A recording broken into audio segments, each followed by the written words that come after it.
भगवान को भोग कितनी देर लगाना चाहिए? आप बताओ, कितनी देर भोग लगाना चाहिए? बोलो मेरी मां, कितनी देर? 5-10 मिनट, 5 या 10? 10 मिनट तो लगाते हैं। 10 मिनट कैसे लगाते हैं? तो कैसे लगाते हैं भोग?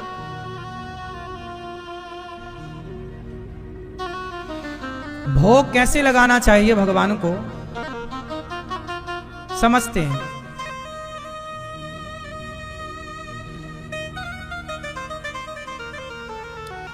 हमारी मैया श्रीमती शशि कांत भुंदिया जी, श्रीमती मीना भुंदिया जी लंदन से आए हैं। एक बार तालियां बजाइए आप श्री के लिए। लंदन हम गए थे कथा करने, तो मैया कथा सुनने आया करती थी और उन्होंने कहा कि हमने कहा वृंदावन आना मैया। मैया ने कहा हाँ जरूर आएंगे, प्रॉमिस किया। और मैया आज अपना प्रॉमिस पूरा किए और आ गए वृंदावन बिहारी जी का दर्शन करने के लिए। देखो कथा में इतनी ताकत है कि कथा ने इन्हें लंदन से बुला लिया। वो कथा सुनने मैया जी भैया जी सब परिवार आप आए हैं। सुखी रहें आप। अब भोग कैसे लगाएंगे भगवान को ये समझते।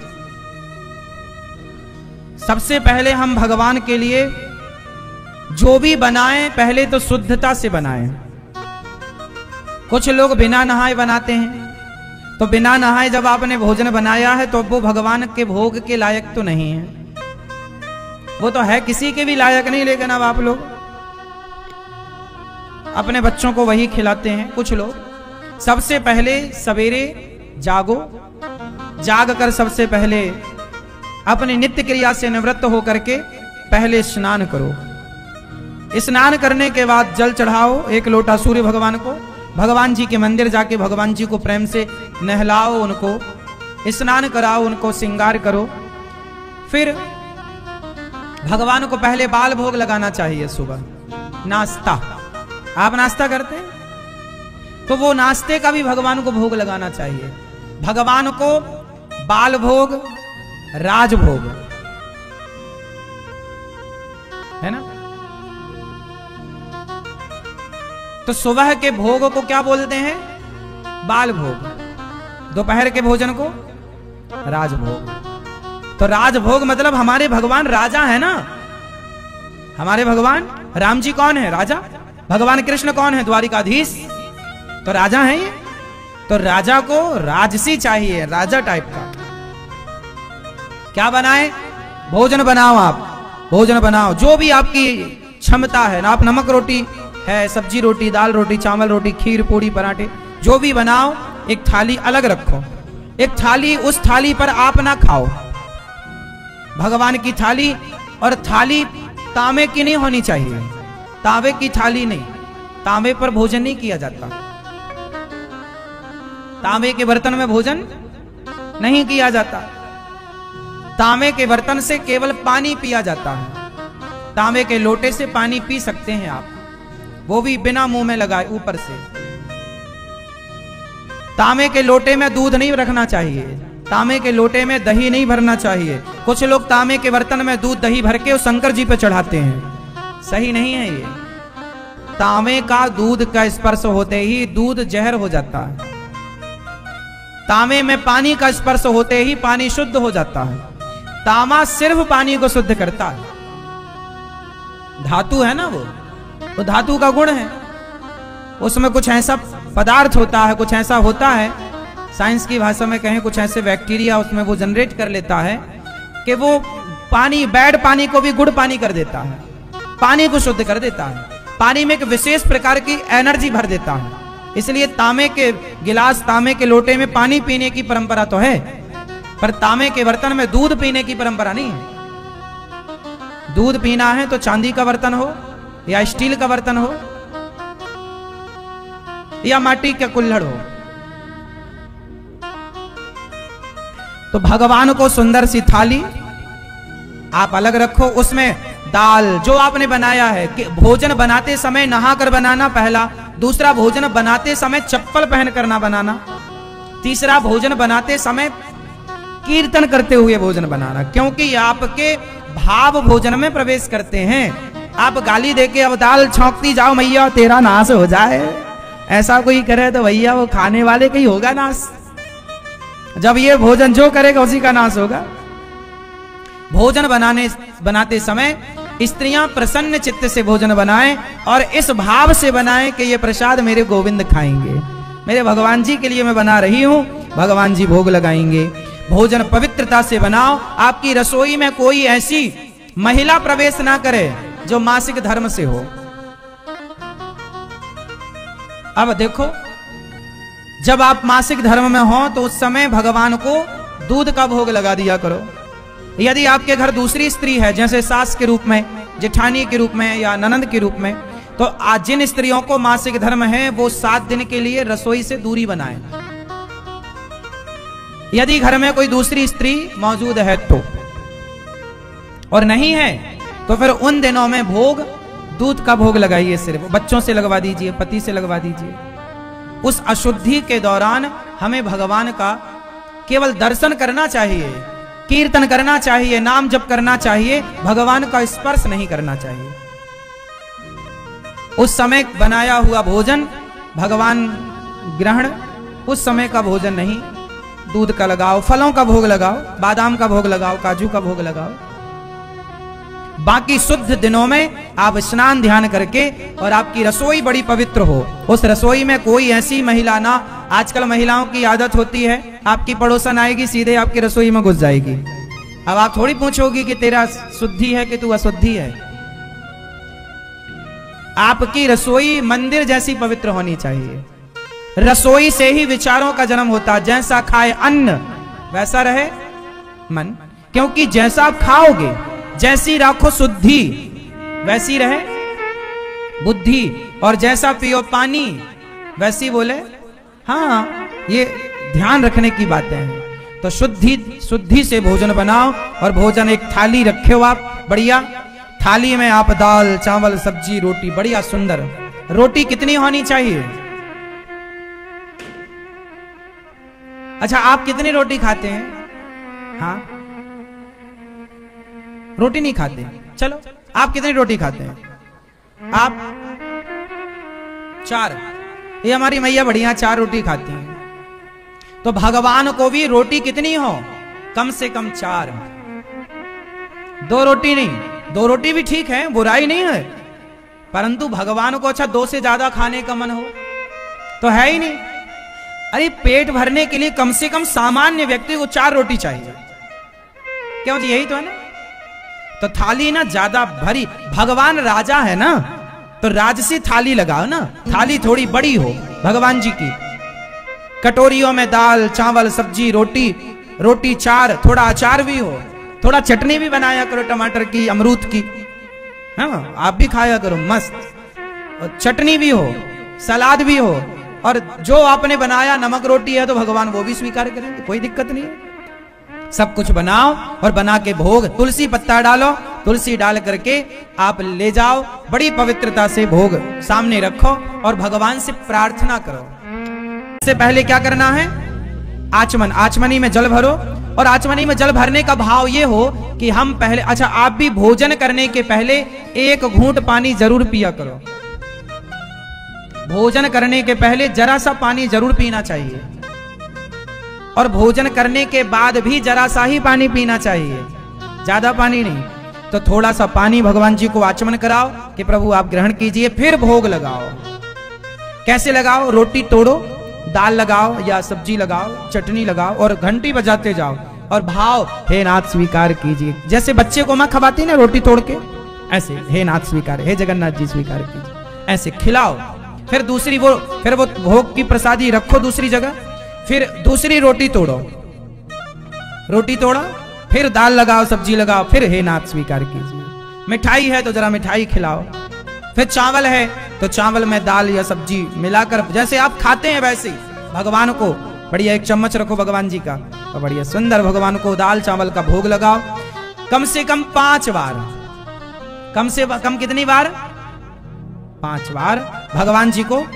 और ये भाव बनाओ कि भगवान खा रहे हैं मिठाई, पापड़, जो भी आपने सब कुछ भोग लगा, और भोग लगाने के बाद फिर भगवान का आचमन करो। क्या करो? आचमन, 3 बार आचमन, भाव बनाना मुंह कपड़े से। फिर 1 गिलास पानी वहां होना चाहिए भगवान के पास, जो ढका हुआ होना चाहिए, जिसमें तुलसी का एक पत्ता भी होना चाहिए।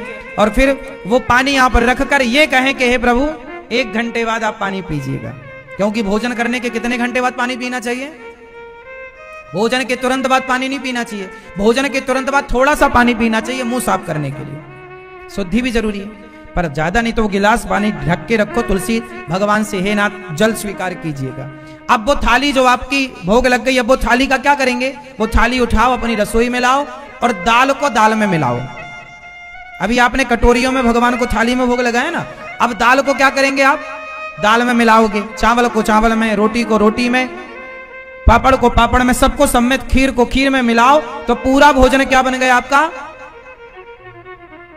वो बन गया प्रसाद। और फिर बच्चों को बुलाओ, पति को परोसो, क्या आइए, जैसे आप कहते हैं ना आइए खाना खा लीजिए, नहीं, अभी तक खाना था, क्योंकि उसमें भगवान का प्रसाद नहीं मिला, अब मिल गया तो वो खाना नहीं रहा, वो प्रसाद हो गया, आइए प्रसाद पा लीजिए। इसलिए आप अपने घर में बच्चों से क्या कहेंगे? बेटा प्रसाद पा लो। पति से क्या कहेंगे? चलिए प्रसाद पा लीजिए, क्योंकि अब वो क्या बन गया? क्या बन गया मेरी मां? आप लोग ना भोजन भगवान को भोग लगाते हैं, वो थाली या तो रखी रह जाती है या कोई एक व्यक्ति खा लेता है, वो सबको मिलनी चाहिए, वो प्रसादी है ना। तो ये भोजन भगवान को भोग इस तरह से लगाना चाहिए। भोग लगाकर जो हम खाते हैं, बाजार से फल भी खरीदो तो भाव यही रखो कि भोग ये भगवान जी के लिए, ये फल भगवान जी के लिए, इस तरह। और ये सब चीजें तब होंगी जब प्रेम होगा। प्रेम नहीं होगा तो आप इतना क्यों करेंगे? क्यों करेंगे? प्रेम जरूरी है। तो ये सारी चीजें तब पॉसिबल हैं जब आपके अंदर क्या हो। यदि प्रेम नहीं होगा तो फिर आप फॉर्मेलिटी करेंगे, थाली रखेंगे, घंटे तुरंत भाग के गए, अपना खाए फास्ट, वो फिर औपचारिकता है। वहां प्रेम की, वहां प्रेम नहीं है, वो तो केवल फॉर्मेलिटी। आपको डर है कि भोग नहीं लगाए तो कहीं भगवान नाराज ना हो जाए, डर के में कुछ लोग तो डर के मारे पूजा करते हैं। प्रेम होना है तो भगवान सत चित आनंद के सागर हैं, भगवान में आनंद। भगवान करते क्या हैं? आप बताओ, भगवान क्या करते हैं? आप बताओ क्या करते हैं? भगवान क्या करते हैं? जो भी काम दे दो सब कर लेते हैं। हाँ। क्या करते हैं भगवान? पूछ रहे हो आपसे। खेलते हैं? भैया आप बताओ भगवान क्या करते हैं? हाँ? भगवान 3 काम करते हैं। सृष्टि को उत्पन्न करते हैं, सृष्टि का पालन करते हैं और सृष्टि का संहार करते हैं। ब्रह्मा बनकर उत्पन्न करते हैं, विष्णु बनकर पालन करते हैं और शिव बनकर संहार कर देते हैं। इसलिए इन तीनों के जोड़ को गॉड कहते हैं, GOD, God. G for generator, O for operator, D for destroyer. तो ब्रह्मा विष्णु महेश तीनों को जोड़ा तो गॉड। 3 काम है भगवान के, ये सृष्टि उत्पन्न करना, सृष्टि का पालन और सृष्टि का संहार। संहार कौन करता है आप बताओ? पालन कौन करता है भैया बताओ? और उत्पन्न कौन करता है? तो ब्रह्मा कौन हुए? जनरेटर, ऑपरेटर, डिस्ट्रॉयर में ब्रह्मा जी कौन है? जनरेटर। ऑपरेटर कौन है? भगवान। डिस्ट्रॉयर? तीनों को जोड़ा क्या हुआ? God, GOD। उत्पन्न करने वाला, पालन करने वाला, संहार करने वाला, वही ईश्वर है। 3 काम है। और केवल भगवान किसे कहते हैं? इन्हीं को भगवान कहते हैं, जो सृष्टि उत्पन्न करने वाले। भगवान कितने होते हैं मैया? आप बताओ भगवान कितने हैं? मैया बताएंगे भगवान कितने होते हैं? क्या नाम है एक भगवान का? फास्ट। कितने भगवान होते हैं? एक। नाम बताओ एक का। जिनसे पूछो वो बताएंगे, वहां की टुप्पी टाप रहना। ये मैया बताएंगी एक भगवान का नाम बताओ। शिव जी। ये मैया बताएंगी आखिरी में बैठी है। हाँ? गॉड। अरे उसी गॉड का तो नाम पूछ रहे हैं मेरी माँ। भगवान। ब्रह्म। हिंदी में बताओ मेरी माँ, ये सब समझे। ब्रह्म ब्रह्म कौन समझता है? क्या नाम है उनका? जैसे मैया ने बताया शिव, ऐसे अपन लोग तो हिंदी भाषी हैं, ऐसे बताओ कौन शिव है कि राम है कि कृष्ण है कि नार, ऐसे बताओ। मैया हमारी ऐसी समझेंगी। तो ब्रह्म। अभी ब्रह्म क्या है वो बताएंगे हम आपको। बताओ भगवान जो एक है उनका नाम क्या है? हाँ? राम। ये मैया कह रही है शिव, ये कह रही है राम। यही दो हो गए। आप बताओ। ब्रह्मा जी। ब्रह्मा भगवान तो एक है। भगवान कितने हैं? एक। एक तो नाम दो हो गए। कोई शिव जी कह रहा, कोई राम जी कह रहा, कोई कृष्ण जी कह रहा, कोई नारायण कह रहा। कंफ्यूजन हो गई ना। आज ये कंफ्यूजन दूर कर दें, दूर कर दें। ध्यान से सुनना। मैया बैठो मेरी मां। कंफ्यूजन दूर करते हैं आज। भगवान एक है, सदा से एक है। भगवान दो नहीं है, एक। तो फिर ये राम, ये शिव, ये कृष्ण, ये विष्णु, ये नारायण, ये कौन है? क्या ये एक ही है या अलग अलग है? एक है तो कैसे? अब कैसे वो आप समझो। हम आपको जो जो बताते चलेंगे उसके बाद आपको पूरी जिंदगी में उस चीज में कभी संदेह नहीं होगा, यदि आपने तरीके से सुना तो। देखो भगवान एक हैं, वह एक का नाम जब पूछा जाएगा तो उनका नाम है श्रीमन नारायण। उनका एक जो नाम है वो कौन है? श्री मतलब लक्ष्मी। श्रीमन नारायण जब बोला जाए तो लक्ष्मी सहित नारायण मतलब समझना है, अकेले नारायण नहीं। किसके साथ नारायण? श्री मतलब श्री किसका नाम है? श्री मतलब माता लक्ष्मी, श्री मतलब राधा, श्री मतलब सीता। जब श्री कृष्ण के संग श्री लग जाती है तो श्री का मतलब राधा हो जाता है। जब श्री राम के संग जुड़ जाता है श्री राम, तो श्री का मतलब सीता हो जाता है। और नारायण के संग जब श्री जुड़ गई तो श्री का मतलब वहां लक्ष्मी हो गया। तो श्रीमन नारायण जो हमारे प्रभु नारायण है, भगवान श्रीमन नारायण। श्रीमन नारायण का मतलब हुआ बैकुंठवासी, जो लेटे हैं क्षीर सागर में और जिनके पांव माता लक्ष्मी जी दबा रही हैं। श्रीमन नारायण का मतलब है वो नारायण जिनके पांव लक्ष्मी जी दबा रही हैं। उन्हीं नारायण के पांव में लात मारी थी। कौन मारा था आप बताओ? पीली मैया। भगवान नारायण की छाती पर लात किसने मारा? आप बताओ। आएगा आएगा, याद है आपको? आप भूली नहीं हो, बस अंदर है, बाहर नहीं निकल रहा। ये मैया बताओ क्या नाम था उनका? आप बताएं। हाँ, भृगु जी।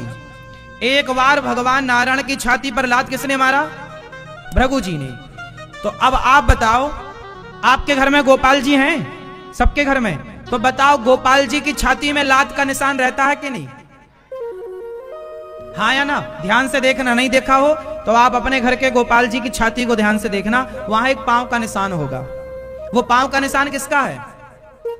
भृगु जी का। अब ये बताओ कि लात किसे मारा था? जोर से मेरी मां। भृगु जी ने लात किसे मारा? किसको मारा? भगवान नारायण को। और लात का निशान दिख कहां रहा है? गोपाल जी में। तो ये जो गोपाल जी हैं, ये जो कृष्ण है, ये है कौन? नारायण ही तो हैं। लात उन्हें मारा तो लात का निशान यहां कैसे आ गया? इसलिए आ गया क्योंकि कृष्ण ही नारायण है और नारायण ही। और राम कौन है? राम नारायण है, वो भी राम नारायण है, वो भी कृष्ण है। कृष्ण, राम और नारायण ये तीन तत्व नहीं है, ये तीन तत्व नहीं है, ये तो एक है। जैसे सोना, कान में झुमका भी सोने का, माथे पे बिंदिया भी सोने की और गले में हार भी सोने का। हैं तो तीन, पर तीनों के आभूषण के नाम तो अलग अलग हैं, पर तत्व की दृष्टि में सोना तो तीनों में एक सा ही है। हाँ या ना? रूप रंग ही तो बदला है, पहनने की जगह ही तो बदली है, सोना तो नहीं बदला। उसी तरह राम त्रेता में आए और कृष्ण द्वापर में आए। और ये जो गोपाल जी है ना, इन्हें कृष्ण भक्त गोपाल जी मानते हैं और राम भक्त इन्हें रघुनंदन मानते हैं, मेरे राम लला है। इन्हें अयोध्या जी में क्या बोला जाता है? राम लला। और इन्हें वृंदावन में क्या बोला जाता है? जोर से मेरी मां। यहां इन्हें बोला जाता है लड्डू गोपाल, गोपाल जी। वृंदावन में बोला जाता है गोपाल जी, और अयोध्या जी में बोला जाता है राम लला। तो ये राम भक्तों के लिए राम है और कृष्ण भक्तों के लिए कृष्ण है। जाकी रही भावना जैसी, प्रभु मूरत देखी दिन तैसी। ईश्वर एक है, वही नारायण कृष्ण है, वही नारायण राम, वही नारायण नरसिंह है, वही नारायण वामन, वही नारायण धनवंतरी, कच्छप, मोहिनी, 24 अवतार लिए ना भगवान ने। तो ईश्वर कितने हैं? अब बात करते हैं शंकर जी की। ये शंकर जी कौन है? तो सुनो, भगवान नारायण ने 3 रूप धारण किए लीला के लिए। जैसे बिजली में तार कितने होते हैं? 3, फेस 1, फेस 2, फेस 3। बिजली एक होती है ना, लेकिन एक बिजली को 3 भागों में डिवाइड किया जाता है ताकि बड़ी मशीन चल सके, ज्यादा पावर हो सके।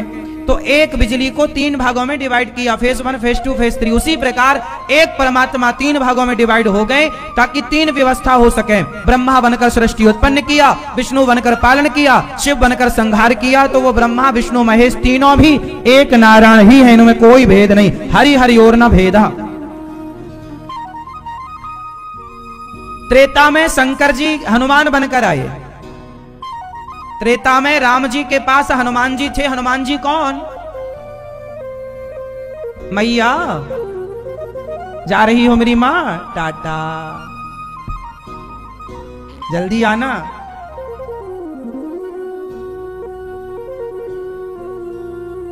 सुनो, ब्रह्मा विष्णु महेश कौन? हनुमान जी कौन? हनुमान जी कौन? जल्दी बताओ। हनुमान जी कौन? शंकर। हाँ, हनुमान जी कौन? शंकर सुवन केसरी नंदन। साक्षात शंकर जी हनुमान बनकर आए और राम जी की सेवा कर रहे हैं। अच्छा, राम अवतार में तो शंकर जी हनुमान जी के रूप में थे। क्या आप भैया मैया बता सकती हो कि कृष्ण अवतार में शंकर जी किस रूप में थे भगवान कृष्ण के साथ? ये शंकर जी कभी छोड़ते नहीं है भगवान को। राम बनकर आए तो हनुमान जी, और कृष्ण बनकर आए तो मैया बताएंगी। जिनसे पूछे, ये मैया बताएंगी चश्मा वाली। सब लोग टुप्पी टाप रहे ना। मैया बताओ, कृष्ण अवतार में शंकर जी किस रूप में थे? आज भी कृष्ण जी के मंदिर में आज भी कृष्ण जी के मंदिर में भगवान शंकर रहते हैं। किस रूप में रहते हैं पता नहीं। आपको पता है या नहीं? नहीं पता होगा तो ये दास बताएगा, और पता है तो अच्छा लगेगा। मैया आपको पता है? नहीं, मैया आपको पता है? भाई आपको पता है? आपको पता है? हाँ, गोपी। हाँ, गोपी भी बनकर आए थे शंकर जी। ठीक कह रहे हो आप। एक दिन वो भोले भंडारी बनकर के ब्रजनारी। हाँ, कौन? मैया बताओ मेरी माँ।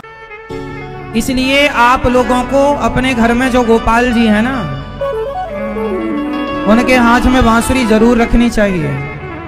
और यदि आपके पास चांदी की बांसुरी है तो बहुत शुभ होती है। इसलिए छोटी ही सही,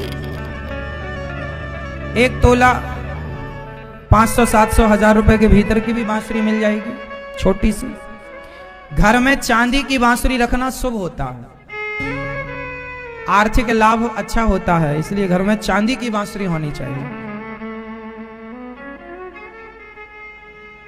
है ना मेरी माँ? तो बांसुरी कौन है मेरी माँ? मैया बैठो मेरी माँ, बैठ जाओ शांति से। तो शंकर जी भगवान से अलग थोड़ी हैं, भगवान की सेवा में सब रहते हैं। इसलिए काशी में जो मरता है उसे मुक्ति मिलती है। बोलो हाँ। बोलो हाँ या ना। तो काशी में मरने वाले को शंकर जी कौन सा मंत्र देकर मुक्त करते हैं? बोलो मेरी मां। काशी में मरने वाले की मुक्ति तो होती है, पर मरने वाले के कान में शंकर जी राम मंत्र देते हैं। ये बात हम नहीं कह रहे, रामचरितमानस में लिखा है, जासु नाम बल शंकर काशी देत सबहि सम गति अविनाशी। शंकर जी से कोई कहे कि हमें मोक्ष दे दो, तो शंकर जी उसके कान में राम मंत्र बोलेंगे, तब उसका मोक्ष होगा। हाँ, इसलिए कुछ लोग हमसे कहते हैं महाराज जी हम शंकर जी के भक्त थे, लेकिन अब मन राम जी और कृष्ण जी में लगने लगा है, क्या करें? गलत तो नहीं है भैया। जब शंकर जी की कृपा हो जाती है, जिस पर मुझ पर कृपा होगी शंकर जी की, तो मेरा मन कृष्ण में लग जाएगा। आप पर कृपा होगी शंकर जी की, बिना शिव की कृपा से किसी का मन प्रभु में, भगवान राम या कृष्ण या नारायण में नहीं लग सकता। तो जिन पर कृपा शिव की हुई, उनका मन ही प्रभु में लगता है, क्योंकि शंकर जी भी उनका ध्यान करते हैं। सदा वसंतम हृदयारविंदे भवम भवानी। इसलिए शंकर जी त्रेता में हनुमान बनकर सेवा में रहे और द्वापर में बांसुरी बनकर सेवा में रहे। इसलिए बांसुरी बजाते हैं भगवान। आप भी अपने घर में बांसुरी रखिएगा और गोपाल जी के हाथ में बांसुरी जरूर दीजिएगा।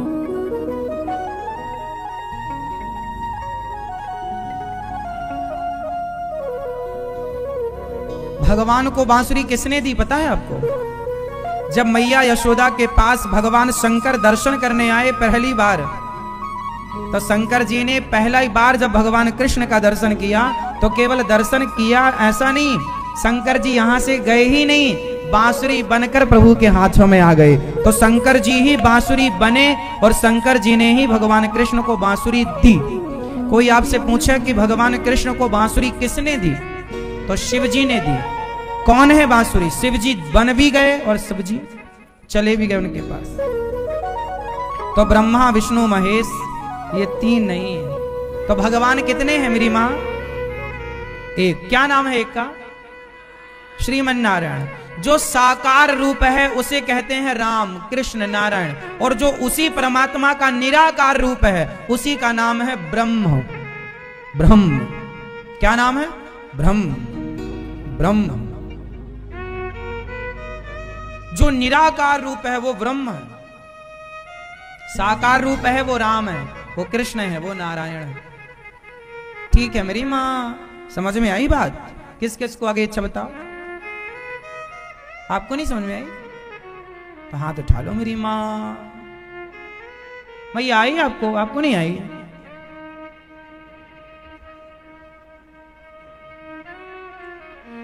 भगवान आनंद के सागर हैं, विश्व की उत्पत्ति पालन संहार करते हैं। दुख, अच्छा दुख कितने प्रकार के होते हैं? कौन नहीं बताया अभी तक? ये मैया बताएंगी, जमाई लेने वाली है। दुख कितने प्रकार के होते हैं? मैया कह रही एक ही तो है, एक प्रकार का।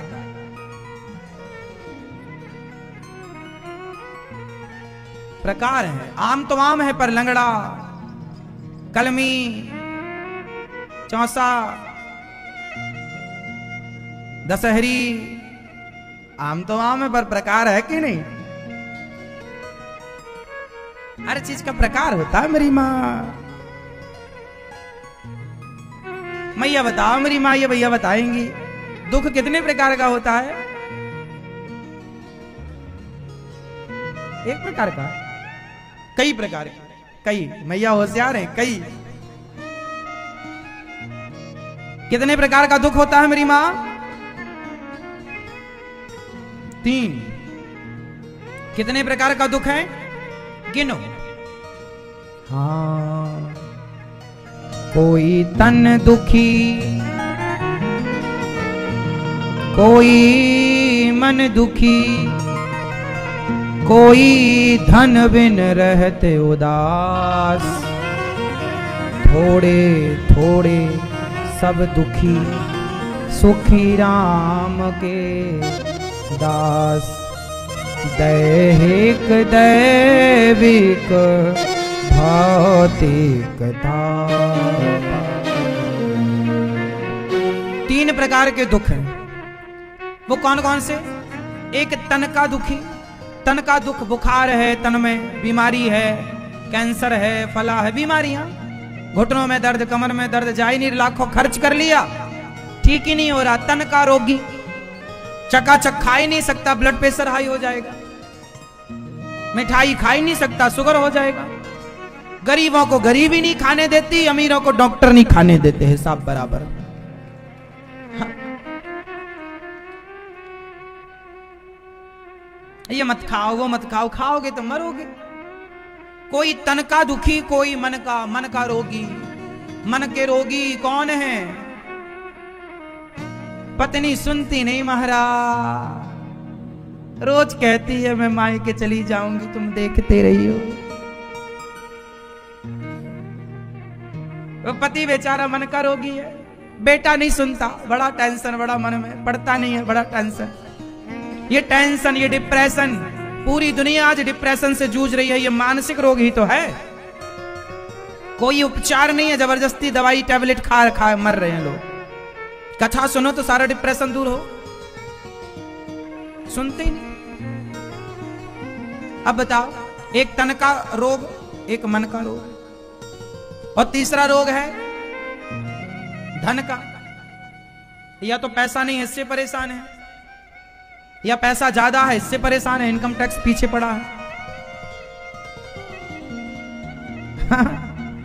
नहीं है वो भी परेशान, और ज्यादा है वो भी परेशान। चौथा कोई रोग हो तो, कोई दुख हो तो बताओ। बहू नहीं सुनती, बेटा नहीं सुनता, ये सब मानसिक रोग है। ये बेफालतू वार्तालाप कर करके लोग रो रहे हैं, दुखी हैं, ये सब मानसिक रोग हैं। दैहिक, और स्पष्ट करता हूं, तीन दुख होते हैं। दैहिक, एक शरीर का दैहिक, जो शरीर से उत्पन्न हो रोग इत्यादि। दैहिक दैविक, देवताओं के द्वारा दुख, अधिक ठंडी पड़ जाना, अधिक गर्मी पड़ जाना, गर्मी से मर गए, सर्दी से मर गए, किसानों के खेत में पाला पड़ गया, पाला मतलब बर्फ पड़ जाती है, फसल बर्बाद, बाढ़ आ गई, फसल बर्बाद। तो दैहिक दैविक और भौतिक, भौतिक प्राणियों से एक्सीडेंट हो जाना, सांप का डस लेना, भौतिक प्राणियों से दर्द, ये तीन प्रकार के दुख होते हैं, दैहिक दैविक भौतिक। इन्हीं को और सरल तरीके से समझाने के लिए, तन दुखी, मन दुखी, धन दुखी, तीन ही दुख होते हैं, चौथा कोई दुख नहीं। इन तीन में ही सब कुछ समाया है। जैसे 7 स्वरों में पूरा संगीत समाया हुआ है, सारे गामा पाधा नहीं से, आगे क्या है इसके। उसी तरह तीन दुख में सब कुछ। हर व्यक्ति का रोना तीन के भीतर ही रोना है। इसलिए जो भगवान के आश्रित है उन्हें ये तीनों दुख परेशान नहीं करते, और वरना भगवान से दूर हैं तो बहुत आदमी रोते ही रहता है। तो जो भगवान के आश्रित है वो तीनों दुखों से बचा हुआ। ऐसे भगवान जो तापत्रय विनाशाय, ऐसे भगवान राधा सहित श्री कृष्ण की हम शरण ग्रहण करते हैं। यम प्रव्रजन्तमनुपेतमपेत कृत्यम द्वैपायनो विरह कातर्वाजुहाव पुत्रेति तन्मयतया तरवोभिनेदुस् तम सर्वभूत हृदयं मुनिमानतोऽस्मि।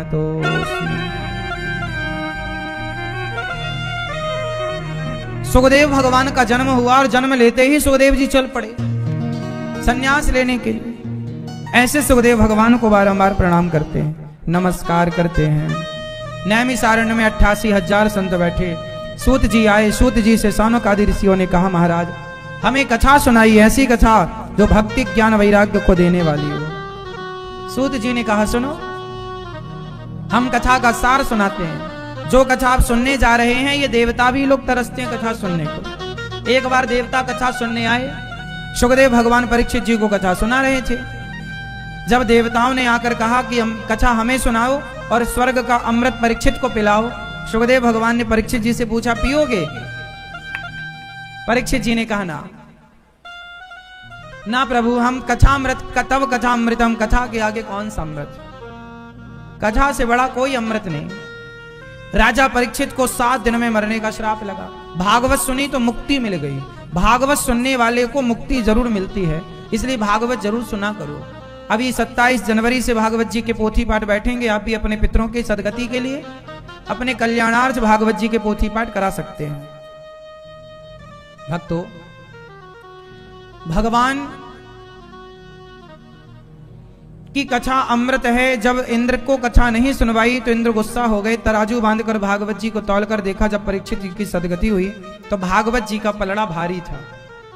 भागवत जी से भारी क्या, स्वर्ग का सुख फीका है भागवत जी के सामने। स्वर्ग का अमृत स्वर्ग दिला सकता है, पर भागवत तो भगवान से मिला सकती है। इसलिए भगवान से मिलाने वाली भागवत स्वर्ग के अमृत से श्रेष्ठ है। ये भागवत केवल देवराज इंद्र ही सुनने के लिए लालायित नहीं रहते, भूत प्रेत भी सुनना चाहते। भागवत यदि आप अपने जीते जी ना सुन पाए और कोई मर कर के भूत प्रेत बन गया। भूत प्रेत कौन बनता है? जो अपने माँ बाप की सेवा नहीं करता वो भूत बनते हैं। जो सास ससुर की सेवा नहीं करती स्त्रियां वो चुड़ैल बन जाती हैं। सास की सेवा करना को, वरना चुड़ैल बनोगी। हाँ मैया देखो, सास बहू को कह रही है सुन लो ध्यान से, करना सेवा वरना चुड़ैल बनोगी।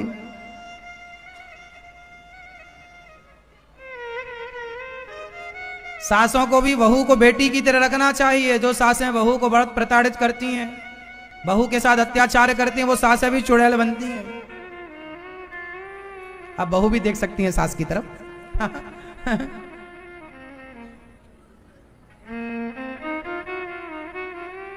मां नहीं मात पिता नहीं देवा, साधु सन करवा वही सेवा, जिनके यह आचरण भवानी, ते जानहु निश्चर सब प्राणी।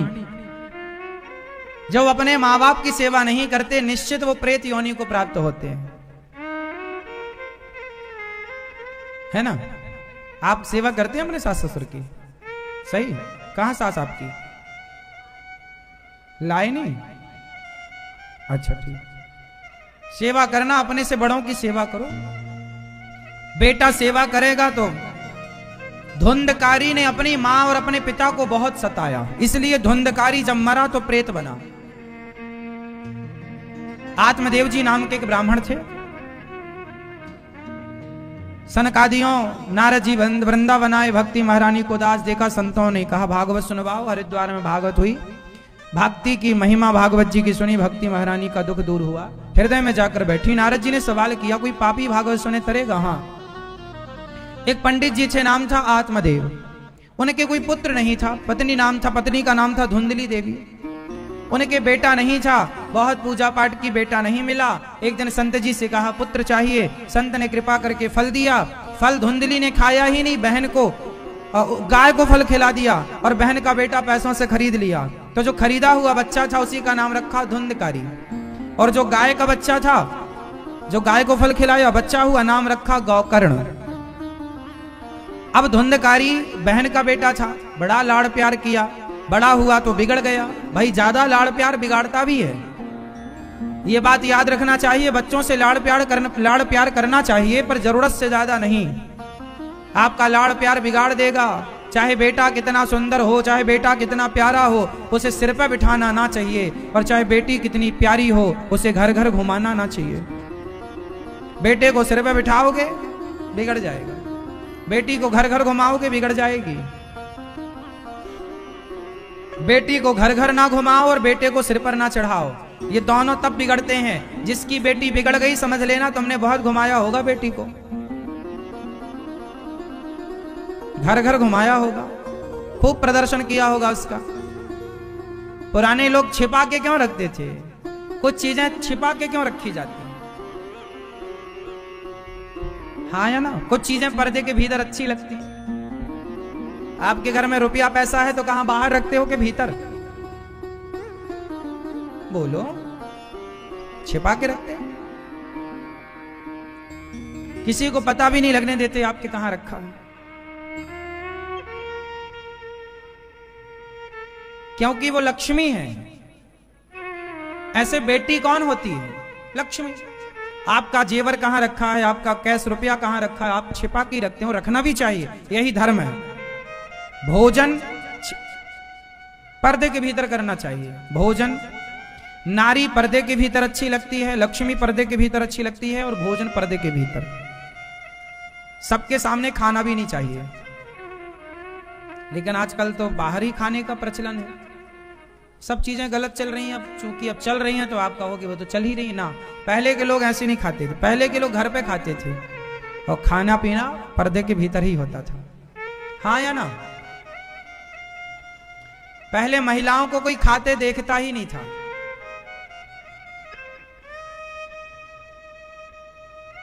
और पुरुष लोग भी अब तो बाहर खड़े होके लोग खाते हैं सब जगह। ठीक है, आज के हिसाब से अब इन चीजों पे बात करना भी ठीक नहीं है, क्योंकि अब हो ही नहीं सकता। पर जितना हो जाए उसे करो। अब हम लोग तो फॉलो करते हैं, बाहर नहीं खाते। परंपराएं बची हैं, कम मात्रा में बची हैं। चलो, तो बेटी लक्ष्मी है, बोलो हाँ या ना? तो बेटी लक्ष्मी है तो कहां रखो, अंदर की बाहर? बाहर रखो, बिगड़ जाएगी। बेटी को अपनी बेटी हो तो नजर में रखो, कोई उसे परेशान ना करे, कोई उसे सताए ना, कोई उस पर गलत नजरें ना रखे। यह माँ बाप का फर्ज है कि सदा उसकी रक्षा करें। ये चीजें तब बिगड़ती हैं जब नजर हटी, और दुर्घटना, माँ बाप की नजर हटेगी बच्ची बिगड़ जाएगी, बच्चे बिगड़ जाएंगे, बेटा भी बिगड़ जाएगा माँ बाप की नजर हटी तो बेटा और बेटी दोनों पर नजरें होनी चाहिए। हाँ या ना? इसलिए पूरा खेल नजरों का है।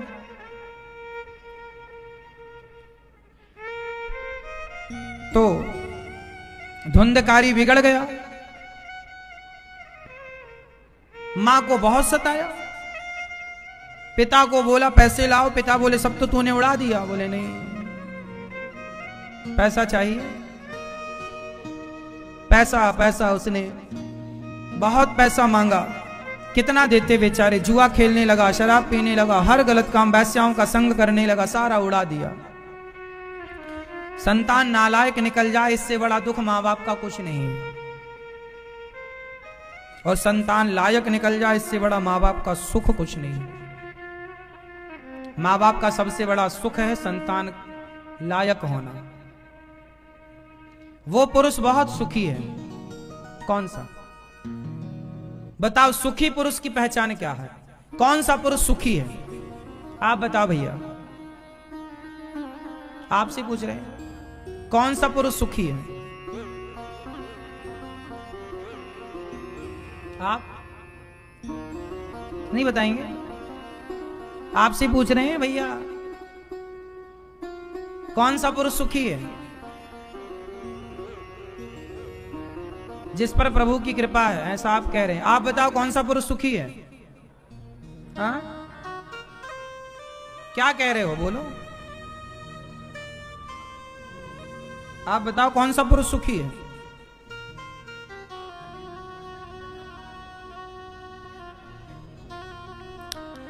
इस धरती में वो पुरुष सुखी है, उससे सुखी कोई नहीं, ना राजा ना महाराजा ना कोई। इस संसार में वो पुरुष सुखी है जिसकी पत्नी आज्ञाकारी हो और पुत्र आज्ञाकारी हो। यदि पत्नी और पुत्र आज्ञाकारी है तो उस पुरुष से अधिक धरती में कोई सुखी नहीं।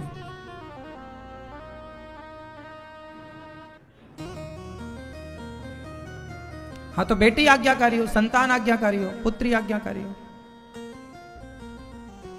बेटियां तो 99% आज्ञाकारी होती ही हैं, इसलिए उनको बोला नहीं जाता, क्योंकि जो है उसको क्या बोला जाएगा।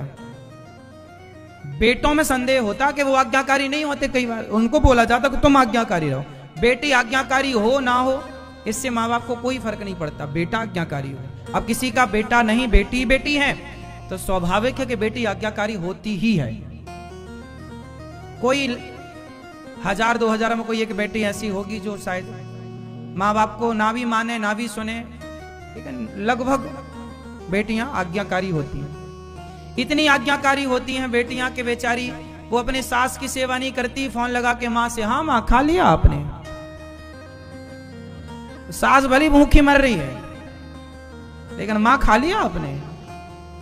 ऐसी बेटी और माँ के चक्कर में आज लाखों लोगों का तलाक हो गया।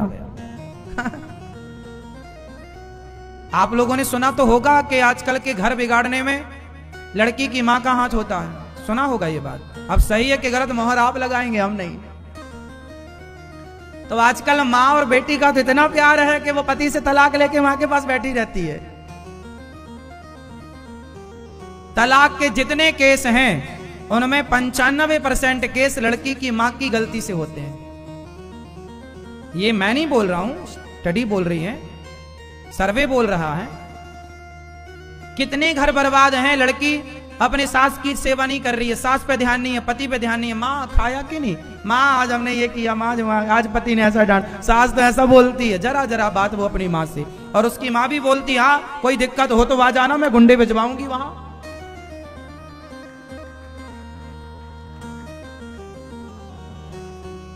जो नहीं करते वो अच्छे। हमने क्या बोला, 95% बेटियां अपने माँ के कहने पर चलती हैं, और जो चलती हैं उनका घर बर्बाद होता है। और जो समझदार बेटियां हैं वो अपने ससुराल को लेकर, दोनों को लेकर चलना है। आपका पति, आपकी सास भी आपसे खुश रहे, और जरूरत पड़ने पर आपकी माँ और आपका पिता भी आपसे खुश रहे, उसका भी ख्याल रखो। ये बैलेंस बना के चलने वाली स्त्रियां समझदार होती हैं। एक पलड़े पर रहने वाली स्त्रियां ना वो यहां सुखी रह पाती हैं ना वो वहां। इसलिए स्त्री को चाहिए, इसलिए पुरुष की अपेक्षा स्त्री का ज्यादा समझदार होना चाहिए। वो घर ज्यादा अच्छे होते हैं, वो घर वो अच्छे से चलते हैं, वो रिश्ते ज्यादा टिकाऊ होते हैं जिन रिश्तों में स्त्रियां समझदार होती हैं।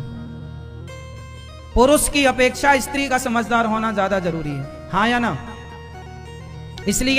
इसलिए बेटे के कंधे पर एक कुल है, बेटियों के कंधे पर दो कुल है। इसलिए सास भी आपकी जिम्मेदारी है और आपको जन्म देने वाली माँ भी आपकी जिम्मेदारी है। जरूरत पड़ने पर दोनों का ख्याल, दोनों को बैलेंस करके चलना हर स्त्री का धर्म है।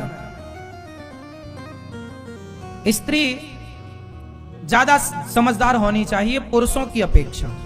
वो घर बहुत अच्छे होते हैं जहां स्त्रियों की समझदारी का परिचय ज्यादा है। पुरुष कम समझदार होगा चलेगा, आप ज्यादा, क्योंकि आप पर दो कुल हैं, पुरुष का तो एक ही है। इसलिए आपका अपनी मां से बात करना अच्छा है, पर जरूरत से ज्यादा नमक दाल में पड़ जाए तो जो नमक स्वाद बनाता था दाल का वही बिगाड़ भी देगा। हर चीज की मात्रा है। ससुराल में रह करके आप अपनी मां से बात करो, क्या बात करनी है, कितनी बात करनी है, उचित। अब वो आपका ससुराल, आपका घर है, आप वहां की बहू हैं, वहां की जिम्मेदारियां आपका पहला धर्म है। और मां को भी अपनी बेटी से मोह कम कर लेना चाहिए यदि तुम अपनी बेटी का भविष्य ठीक ठीक देखना चाहती हो तो।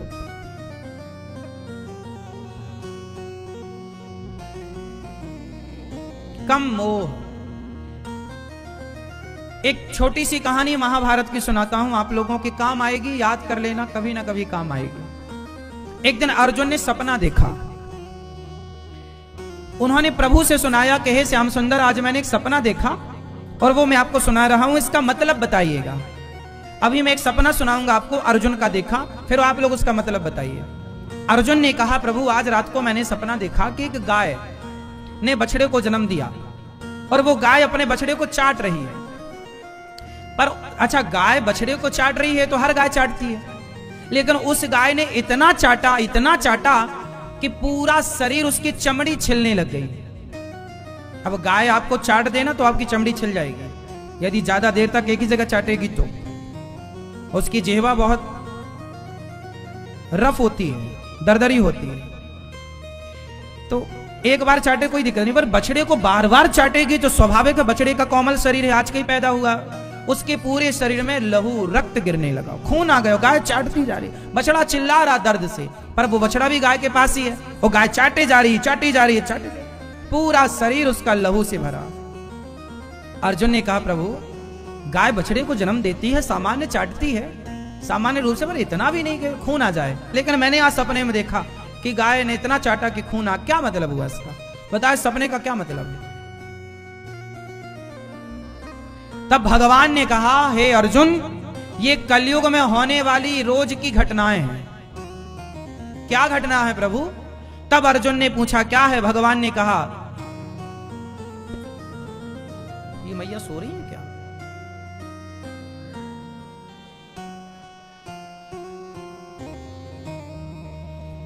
क्या घटना है?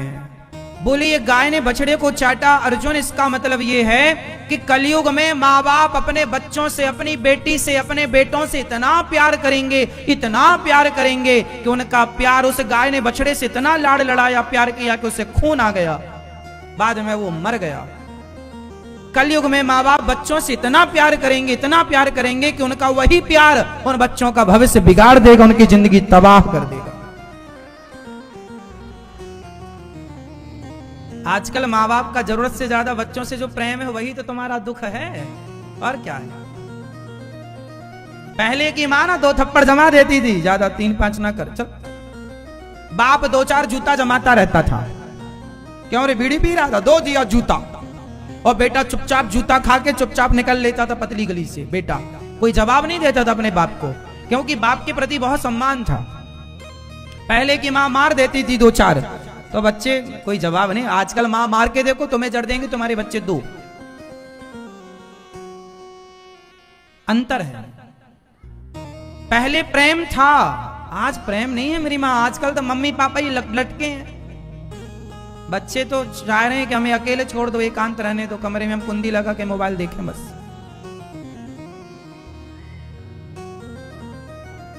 तुम्हारा जरूरत से ज्यादा लाड़। बच्चों को डांटना बंद कर दिया आपने, बच्चों को जरूरत पड़ने पर दंड देना बंद कर दिया आपने, बच्चों की हर बात मानने लग गए आप। जब से हर बात मानने लग गए, सारी व्यवस्थाएं बिगड़ गई। भय बिनु हो ही न प्रीत, विनय न मानत जलधि जड़ गए। 3 हम राम जी समुद्र के सामने बैठे जो खड़े, 3 दिन तक हाथ जोड़े, रास्ता दे दे समुद्र भैया, रास्ता नहीं दिया। बाण निकाला तो थर थर कांपता आ गया, एक बार में आ गया। कुछ लोग बातों से कहां मानते हैं। इसलिए माँ बाप का थोड़ा सा बच्चों को भय दिखाना, माँ बाप के द्वारा बच्चों को समय समय पर डांटना, माँ बाप के द्वारा बच्चों का थोड़ा, जिस प्रकार बच्चे रास्ते पर चलें सही रहा उस प्रकार। क्यों जी? सही है। भय जरूरी है या नहीं? बिना भय के क्या होगा? कोई व्यवस्था ही नहीं होगी।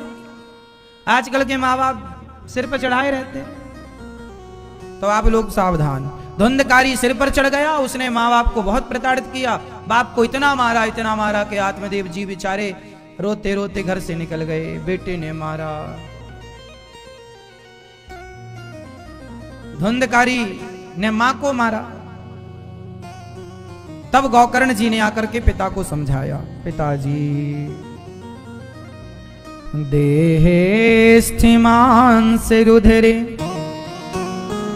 धीमतिं त्यजत्वं जाया सुतादिषु सदा ममतां विमुञ्च पश्यानिशं जगदिदं क्षणभङ्गनिष्ठं वैराग्यरागरसिको भवभक्तिनिष्ठः।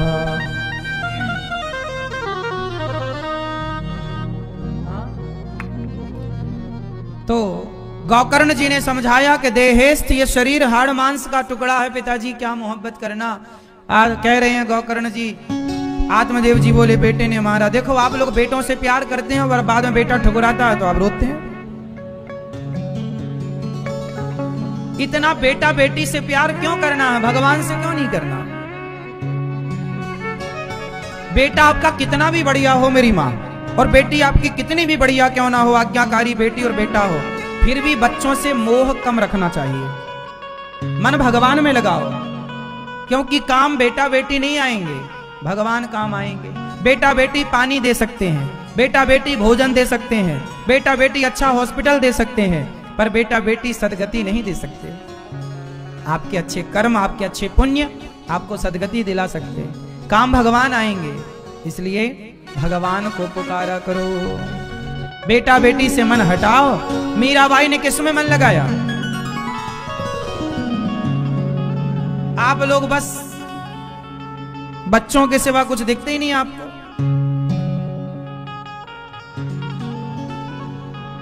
भगवान में भी थोड़ा मन लगाओ मेरी माँ।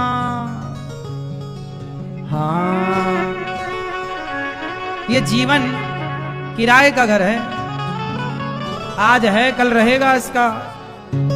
हाँ, ऐ मन मुसाफिर निकलना पड़ेगा, काया कुटी घर खाली करना पड़ेगा।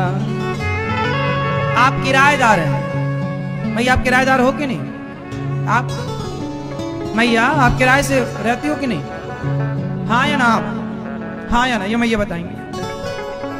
नहीं, किराए खुद का घर है, खुद का। इनका तो खुद का है, आपका खुद का है?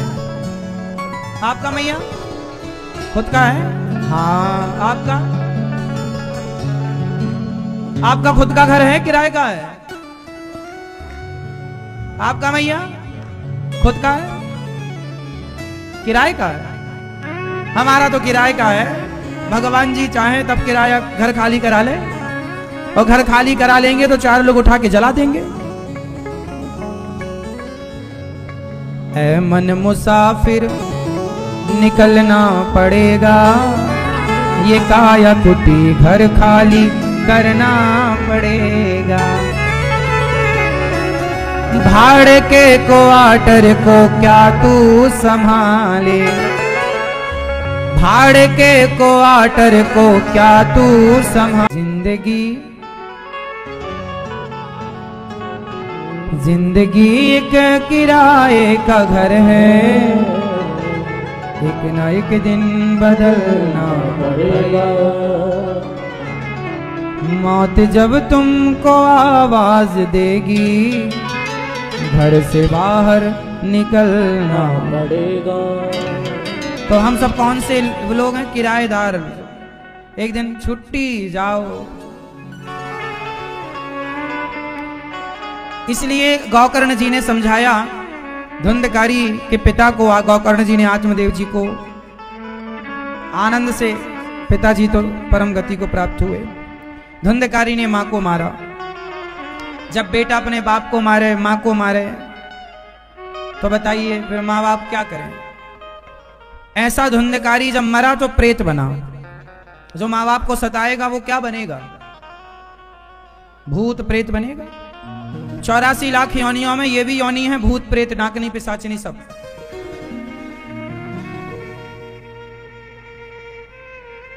पाप का फल भोगना तो पड़ता है, कोई हंस के कोई रो के भोगते हैं अपने तरीके से। इसलिए सबसे उत्तम काम क्या है? हर पाप से बचने का सबसे बढ़िया उत्तम काम क्या है? सेवा। सबसे बढ़िया क्या है मेरी मां? मैया क्या है सबसे उत्तम? सेवा। किसकी सेवा? मां की सेवा, पिता की सेवा, पति की सेवा, गाय की सेवा, भक्तों की सेवा, दीन दुखियों की सेवा, जीव मात्र की सेवा। सेवा सबसे बढ़िया। सेवा करो मस्त मन लगा। आजकल के बच्चे सेवा करते तो बताओ वृद्धाश्रम बनाने की क्या जरूरत थी? हर व्यक्ति अपने कर्तव्यों से, कर्मों से गिर गया ना मेरी मां। हर बहू सास ससुर की सेवा करने लग जाए तो कोई मां वृद्धाश्रम नहीं जाएगी। हर सास ससुर अपने बहू को बेटी की तरह प्यार करने लग जाएं तो कोई भी मां बाप दुखी नहीं रहेंगे। विडंबना तो यह है कि सास अपनी बहू से प्रेम नहीं अपनी बेटी से प्रेम करती है, और बहू अपनी सास से नहीं अपनी मां से प्रेम करती है।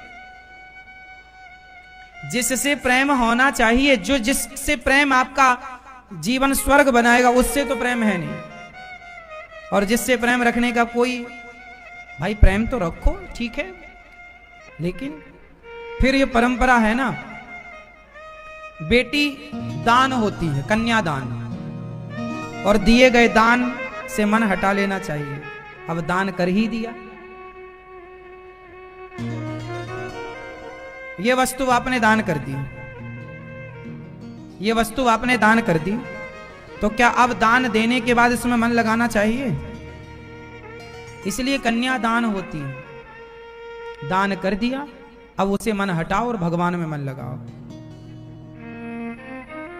अब बेटी को यह समझाओ कि अब तुम अपने पति में और अपने सास को मां मानकर वहीं मन लगाओ, तुम भी यहां मन ना लगाना, क्योंकि मन तो एक है, या तो ससुराल में लगेगा या तो मायके में लगेगा। मन ना भय 10-20।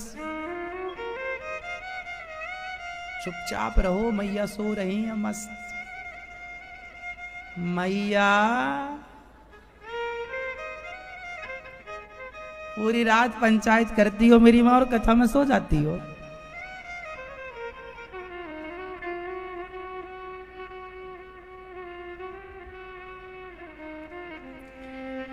तो सबसे बड़ा धर्म क्या है मेरी मां?